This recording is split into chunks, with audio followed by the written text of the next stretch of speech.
This is the day that the Lord has made. Hey everyone, my name is Vanessa. I'm a Christian woman. I'm a single mom, doing my best to put God first and follow Jesus Christ as best as I can. I want to share with you all a book that I received the Christmas I was 9 years old. The children's stories of the Bible from the Old Testament and the New Testament. I've already recorded the entire Old Testament. I did one video per chapter. Now I'm in the New Testament.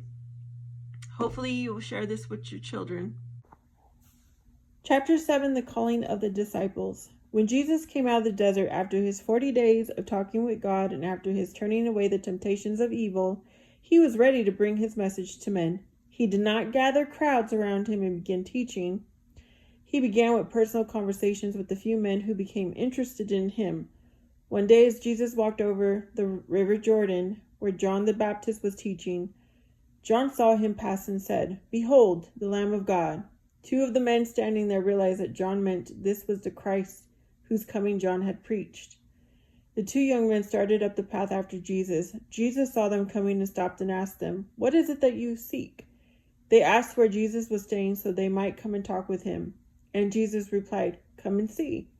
So the men went with Jesus. They were fishermen from the Sea of Galilee who had come to hear John the Baptist teach. One of them was called Andrew. Andrew spent the entire day talking with Jesus and learning from him. He went away from this meeting certain that he had met the Son of God and the King of Israel. All the Jews at that time, even simple fishermen like Andrew, knew that the Bible foretold there would come a man of God, a man who would save their people from sin and restore them to union with God. They believed, too, that he would be king of their nation. Andrew brought his brother Simon to meet Jesus. Jesus saw him coming and without waiting to be introduced to him said, "So you are Simon, son of Jonah." Then Jesus gave him a new name. "You shall be called the Rock," he told Simon. So from that time Simon was called Simon Peter, or Simon the Rock. The next day Jesus decided to go to Galilee. On the way he met another Galilean named Philip. Jesus said, "Follow me." Such was the sense of power in Jesus that Philip immediately joined him. Philip had a friend, Nathanael, who came from a town not far from Nazareth, where Jesus had grown up. When Philip told Nathanael about Jesus, Nathanael, who did not think much of Nazareth, remarked, "Can anything good come out of Nazareth?" Philip did not argue with him. "Come and see," he said, knowing only that Jesus could convince Nathanael. When Jesus saw Nathanael approaching, he remarked, "Here is an Israelite indeed, in whom there is no guile." Nathanael was surprised. "How did you know me?" he asked. "Before Philip called you," Jesus replied. "When you were under the fig tree, I saw you."